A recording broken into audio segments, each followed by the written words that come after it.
ternyata kalaulah rasa sakit dicabut nyawa seperti ini, maka saya akan mencabut orang-orang yang soleh itu dengan penuh rasa kasih sayang. Itulah yang dikatakan oleh malaikat Israil. Bismillahirrahmanirrahim. Assalamualaikum warahmatullahi taala wabarakatuh.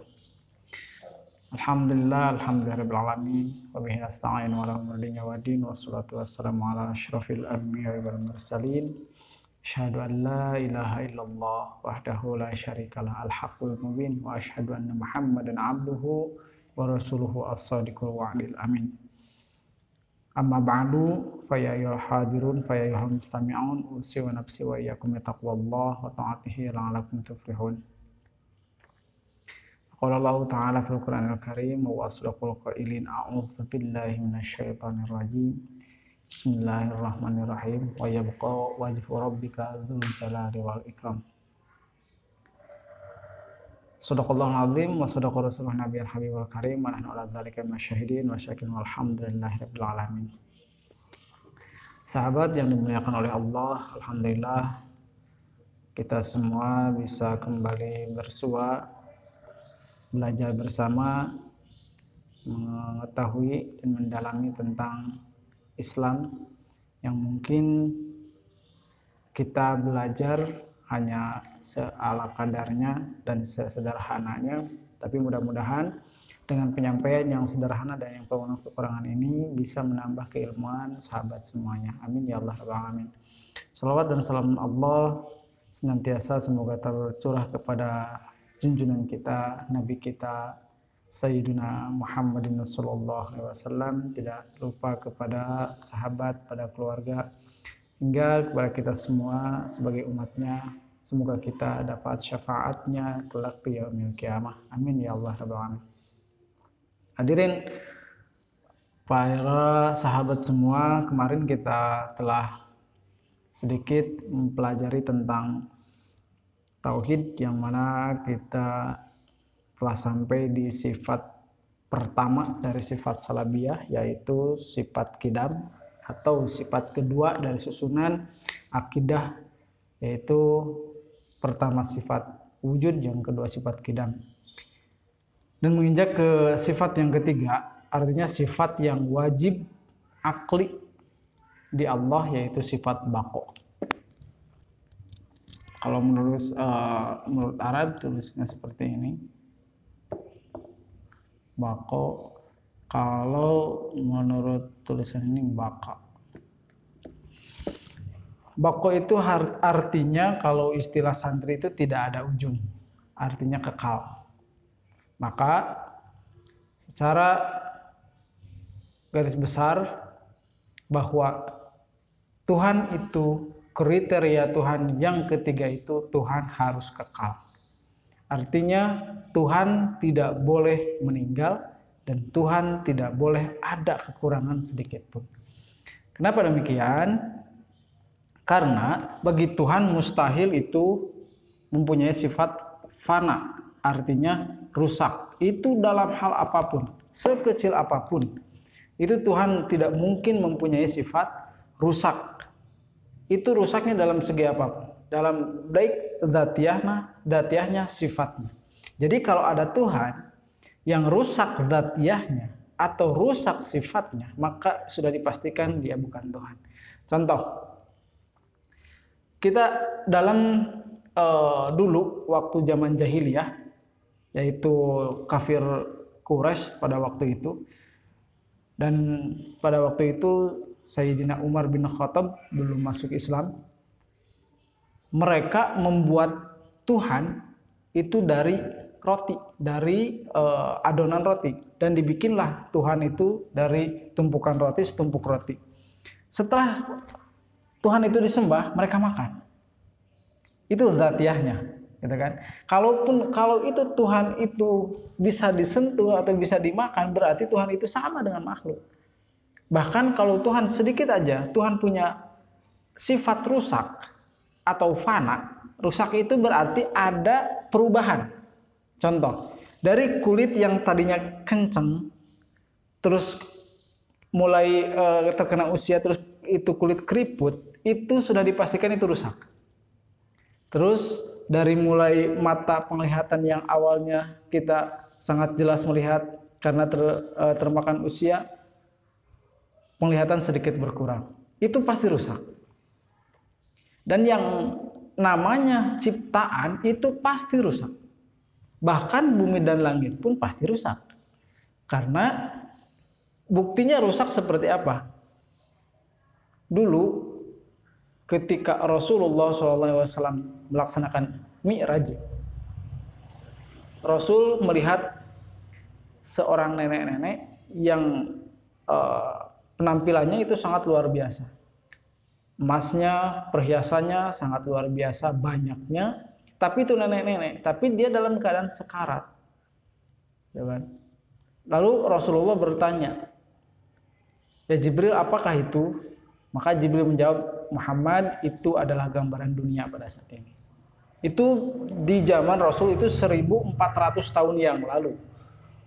Gambaran dunia itu seperti itu. Berarti awal mulanya pada fase sebelum Nabi Adam pun, karena yang menempati bumi itu Nabi Adam itu periode ketiga, karena yang pertama itu Banul Ja'an, yang kedua Allah menciptakan makhluk yang besar tapi tidak bisa beribadah, yang mungkin kita kenal dengan zaman dinosaurus, zaman T-Rex dan sebagainya. Itu memang ada di Al-Quran dijelaskan di tafsir, terutama di tafsir-tafsir yang penjelasannya luas seperti tafsir Khazin, tafsir Ibnu Katsir dan sebagainya.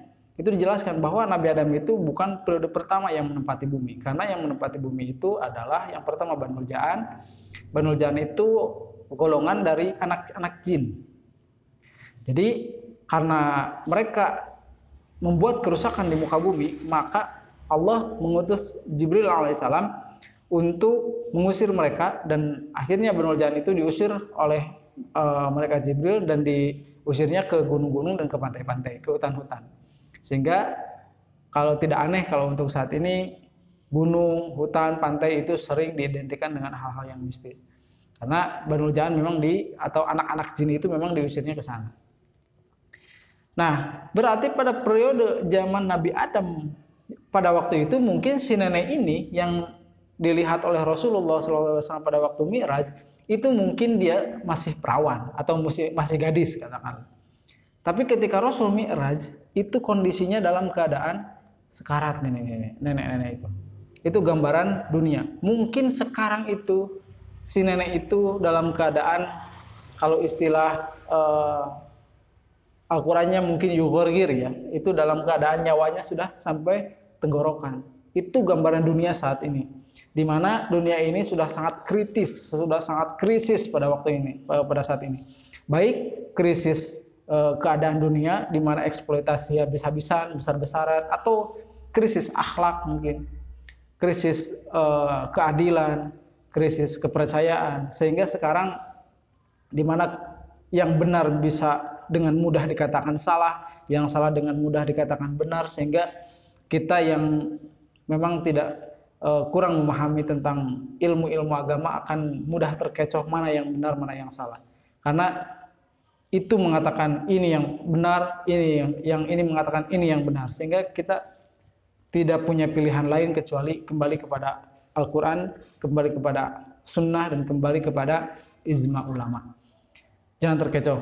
Nah, oleh karena itulah maka ketika Jibril mengatakan Muhammad itulah gambaran dunia, ya kan? Jadi pada intinya tidak ada hal yang kekal, tidak ada zat yang kekal. Sehingga dalam surah Ar-Rahman dijelaskan ada ayat yang menyatakan wa yabqa wajhu rabbika dzul jalali wal ikram.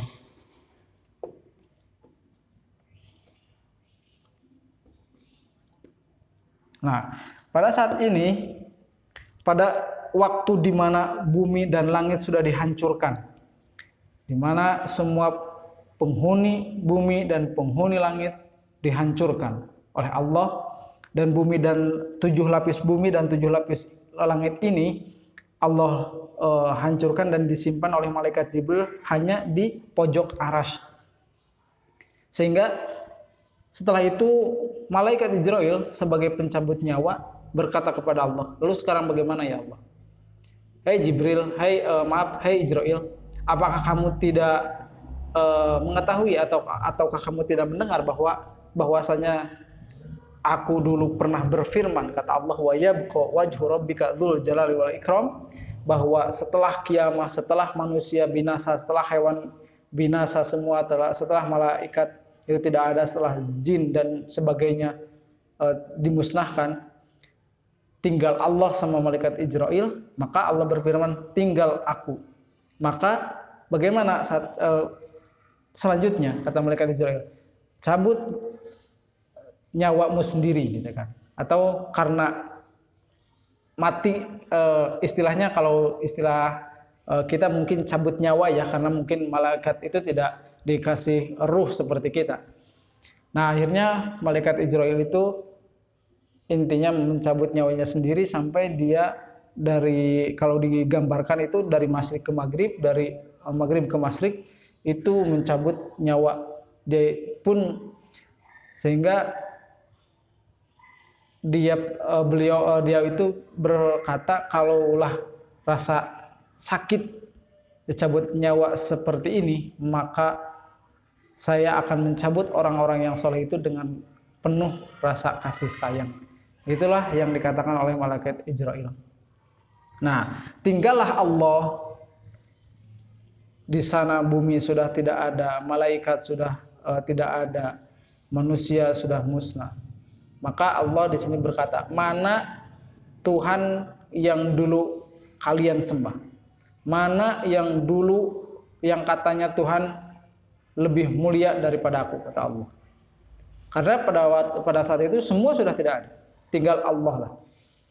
Jadi tidak ada zat yang kekal kecuali yang dikekalkan oleh Allah. Karena memang ada beberapa benda atau beberapa hal yang Allah kekalkan. Contoh seperti arasy, surga, neraka, lauhil mahfud, kolam, gitu kan? Dan tulang ekor manusia itu diabadikan oleh Allah. Tujuannya untuk apa? Nanti karena tulang ekor itu untuk manusia dihidupkan oleh Allah kembali dengan cara Allah memberikan hujan berbentuk air mani. Lalu manusia itu muncul, yang pertama kali itu adalah tulang ekornya, ya kan? Ya, jadi maka Allah abadikan tulang itu bukan kekal, tapi Allah kekalkan atau Allah abadikan. Meskipun hal-hal yang tadi disebutkan diantaranya kekal, tapi kan diawali dengan adanya tidak ada dulu. Surga dan neraka, surga pada awalnya tidak ada, lalu Allah ciptakan sehingga jadi ada. Neraka awalnya tidak ada, lalu Allah ciptakan sehingga menjadi ada. Kemudian lauhil mahfud, kolam dan sebagainya. Termasuk tulang ekor manusia, itu asalnya tidak ada dan Allah ciptakan menjadi ada. Jadi ada hal-hal yang Allah diubah atau Allah ciptakan, diabadikan oleh Allah, yaitu beberapa hal yang Allah ciptakan tadi. Nah, dari sifat baqa ini kita bisa mengetahui bahwa tidak ada zat yang abadi. Karena kalaupun ada zat yang tidak berubah dan tidak berubah sama sekali, maka zat itu sudah dipastikan abadi. Sementara yang ada di muka bumi ataupun yang ada di langit itu pasti berubah. Baik berubah zatiyah, berubah sikap atau berubah sifat, itu sudah pasti yang namanya berubah. Sementara Allah tanazzahun an kulli naqsin. Allah dibersihkan dari hal-hal yang sifatnya kekurangan. Kita punya tangan, kita bisa memegang ini tapi tidak bisa menendang dengan tangan. Kita bisa memegang dengan tangan kanan tapi suatu saat kita tidak bisa memegang dengan tangan kanan, hanya tangan kiri yang bisa. Ya kan? Terus ada hal, mata bisa melihat tapi tangan tidak bisa melihat. Ada hal yang kurang dari kita. Itu yang dimaksud ankulinaksin. Sementara kita manusia atau makhluk yang sangat penuh dengan kekurangan. Hari ini kita bisa melihat yang ada di depan, tapi kita tidak bisa melihat apa yang di balik tembok. Kita bisa mendengar apa yang kita dengarkan, tapi jarak sekian meter kemampuan mendengar kita sudah rusak atau sudah tidak mampu lagi. Dan karena termakan usia, itu semua anggota badan itu pasti akan mengalami kerusakan. Nah, kalaupun hal demikian berarti kita sudah mengetahui bahwa Allah itu maha kekal. Artinya Allah tidak akan pernah rusak atau tidak pernah hancur dalam bentuk apapun. Jangankan hancur, rusak saja itu tidak mungkin. Karena logikanya, kalau Allah mengalami tua misalkan, atau Allah mengalami ngantuk saja, sehingga dijelaskan di ayat kursi di surah Al-Baqarah itu la ta'khudhuhu sinatu wala naum. Allah itu tidak pernah sinatun itu kalau istilah tidur sekejap gitu kan. Kalau istilah Sunda itu nundutan. Ya, itu wala naum. Jangankan tidur, Allah itu nundutan tidak pernah. Karena kalau Allah mempunyai sifat seperti itu, Allah nundutan kalau istilah Sunda itu pasti hancur alam dunia. Karena yang mengelola ini dunia itu, yang mengatur semua hal yang ada di alam dunia itu Allah Subhanahu wa taala. Dan kalaupun itu terlepas dari pengawasan atau aturan Allah, hancurlah alam dunia. Maka kalaupun Allah seperti kita mempunyai mata, berarti Allah akan tidur. Kalau Allah mempunyai telinga, berarti Allah akan mengalami ketulian. Karena sifatnya sama seperti makhluk. Kalau Allah punya tangan kiri, berarti Allah akan punya tangan kanan. Ketika Allah mampu memegang dengan tangan kanan, berarti Allah suatu saat tidak akan mampu memegang tangan kiri. Sedangkan hal itu mustahil terjadi. Maka kalaupun Allah mempunyai sifat basar, itu bukan bentuknya mata seperti kita, tapi sifat basar. Kalaupun Allah mempunyai sifat sama, yaitu Allah maha mendengar, itu tidak membutuhkan alat seperti kita telinga. Karena telinga ini hanya alat, mata ini hanya alat.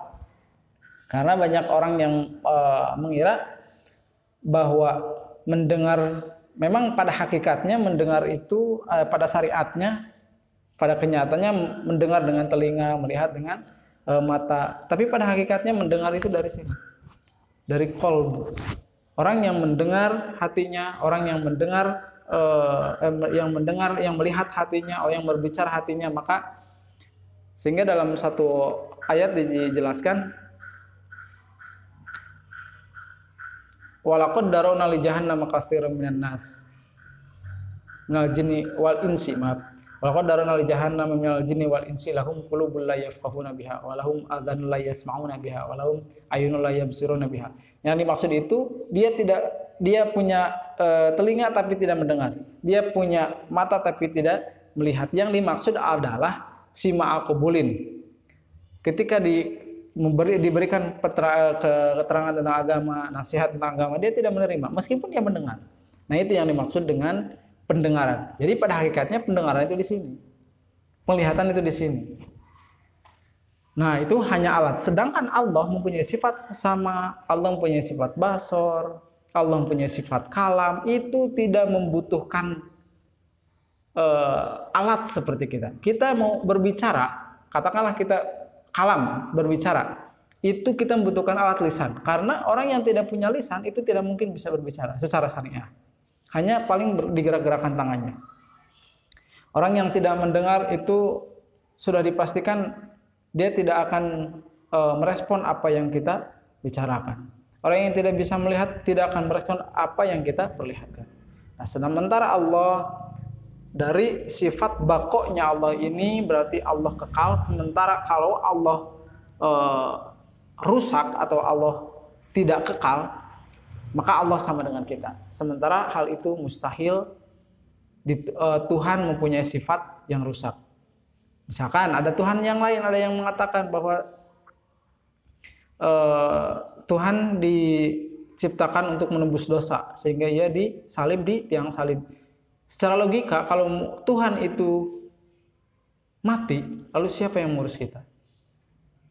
Kalau Tuhan itu dipukul lalu keluar darah, berarti Tuhan sama dengan kita, rusak, kulitnya rusak, terus datiahnya rusak dan sebagainya, umurnya juga rusak. Sementara Allah tanazahun an kulli naqsin, Allah dibersihkan dari hal-hal semua yang bersifat kekurangan. Apa yang berkurang, apa yang ada di kita itu tidak sama dengan yang ada di Allah. Karena kemarin sudah kita singgung di sifat wujud bahwa yang menciptakan sama yang diciptakan itu sudah pasti berbeda. Yang membuat kursi sama kursi itu sudah pasti berbeda. Karena tidak mungkin kursi menjadi tukang kursi dan sebaliknya, tukang kursi menjadi kursi itu tidak mungkin. Dan hal itu akal akan secara spontan menolak akan terjadinya hal seperti itu. Mungkin itu dulu yang bisa saya sampaikan dari sifat baqo ini. Adapun kalau ada kekurangan, kalau ada kesalahan, mungkin bisa sahabat sampaikan di kolom komentar. Mudah-mudahan menjadi motivasi dan untuk menjadi introspeksi bagi saya pribadi. Demikian, mudah-mudahan apa yang saya sampaikan bermanfaat, khusus bagi saya sendiri dan umumnya bagi para sahabat semua. Hadanallahu wa iyyakum ajmain. Assalamualaikum warahmatullahi wabarakatuh.